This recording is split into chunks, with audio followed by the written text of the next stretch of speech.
प्रिय भाई और बहनों, आज का शुभ संदेश के लिए आप सभी को हम स्वागत करते हैं। प्रभु का आनंद है मेरी ताकत, दुनिया में यीशु है मेरी ताकत।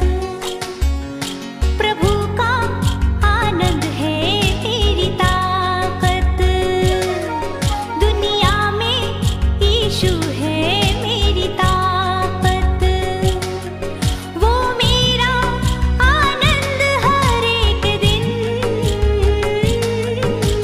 में, वो मेरा सहारा है प्रभु यीशु। हालेलुया। प्रभु का आनंद है मेरी ताकत, दुनिया में यीशु है मेरी ताकत। वो मेरा आनंद हर एक दिन में, वो मेरा सहारा है प्रभु यीशु। हालेलुया। प्रभु का आनंद है मेरी ताकत। आज का संदेश ब्रदर क्रिस्टोफर स्वामी मुंबई से बांटा जाएगा। प्रार्थना के साथ सुनिए। एक और बार इस शुभ संदेश में यीशु मसीह के नाम से आप सबका स्वागत करते हैं। और मैं भी परमेश्वर पिता को धन्यवाद देता हूँ कि प्रभु ने एक और अवसर दिया कि आप लोग के बीच में परमेश्वर का वचन को बांट सको। आइए हम थोड़ा समय के लिए परमेश्वर के वचन की ओर जाएंगे। हम पढ़ेंगे नहमिया उसका 8, 9, 10। Nehemiah chapter 8 verse 8, 9, 10। और उन्होंने परमेश्वर की व्यवस्था की पुस्तक से पढ़कर अर्थ समझा दिया और लोगों ने पाठ को समझ लिया। तब नहमिया जो अधिपति था और हिरजा जो याजक और शास्त्री था, जो लेवी लोगों को समझा रहे थे, और उन्होंने सब लोगों से कहा, आज का दिन तुम्हारे परमेश्वर यहोवा के लिए पवित्र है, इसलिए विलाप ना करो ना रो। और सब लोग व्यवस्था के वचन सुनकर रोने लगे। फिर उसने उनसे कहा, जाकर चिकना चिकना भोजन करो और मीठा मीठा रस पियो, और जिनके लिए कुछ तैयार नहीं हुआ उनके पास भोजन सामग्री भेजो, क्योंकि आज का दिन हमारे प्रभु के लिए पवित्र है। उदास मत रहो, क्योंकि यहोवा का आनंद तुम्हारा दृढ़ गढ़ है। इन वचन पढ़ने द्वारा परमेश्वर पिताजी हम सबको आशीष और अनुग्रह करे। और यहाँ पर हम लोग जो इस अध्याय 8 से लेके हम लोग पूरा 11 तक देखेंगे, इसका 8 का 1 से लेके 11 तक। तो यहाँ पर जो व्यवस्था परमेश्वर जो मूसा के द्वारा परमेश्वर पिता जो इसराइलों को दिया था, और यहाँ पर हम देखते हैं कि वो 5 व्यवस्था की पुस्तक जैसा उत्पत्ति से लेके, और वो 5 पुस्तक जो मूसा ने लिखा था। और यहाँ पर हम देखते हैं कि वो व्यवस्था की पुस्तक को बहुत दिन तक बंद किया रहेगा, इनको मालूम नहीं रहेगा। जब उस पुस्तक को जो याजक जो शास्त्री हिरजा याजक जब वो पुस्तक को लेके आया और लोगों के सामने पढ़ने लगा और लोगों को उनका अर्थों को समझाते गया, तो यहाँ पर हम जब देखते हैं कि उसके बाई और उसके जो दाई और जो 7 और 6 लोग उनके साथ थे, और वो परमेश्वर का जो दास याजक हिरजा जो परमेश्वर के वचन को समझाते गया। और जब लोग परमेश्वर के वचन को समझे, आमीन बोला, और परमेश्वर को अपने सिर को परमेश्वर भूमि पे गिर के परमेश्वर को दंडवत किया और परमेश्वर को आदर किया। और उसके बाद जब परमेश्वर का वचन को उनको बताया, उनको समझाते गया, तो यहाँ पर हमने जो देखा कि जब परमेश्वर का वचन उनको समझ में आया, तो वे लोग सब लोग क्या हो गए कि वे लोग रोने और विलाप करने लगे, क्योंकि उनको परमेश्वर का जो वचन, जो व्यवस्था, जो परमेश्वर पिताजी जो मूसा के द्वारा इस्राएलियों को दिया था, और जब इस बातों को बताया, जो व्यवस्था, जो वचन को दोबारा वचन को जो रिपीट करता है, और जब इस बातों को उनको बताया गया, वो लोग रोने लग गए। और ये वचन जब सुनने के लिए वे लोग एक साथ इकट्ठा हो गए, सिर्फ ने सुबह से भोर से लेके दोपहर तक, मेरे ख्याल से वो लोग भोजन बीजन कुछ नहीं किया है।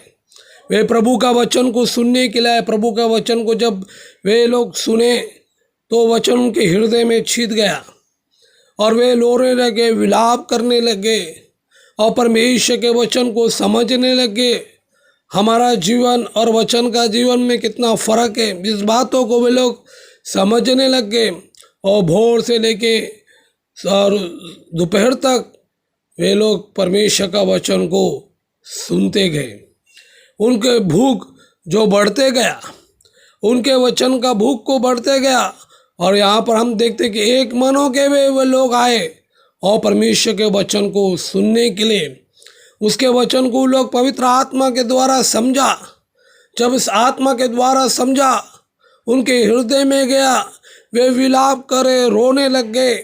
सिर्फ ये नहीं, उन्होंने और जो याजक और लेवी लोग उनको समझाया, आज का दिन तुम्हारे लिए पवित्र है, आज का दिन तुम लोग अच्छा भोजन करो, परमेश्वर का दिन है, परमेश्वर तुम्हारा आनंद है।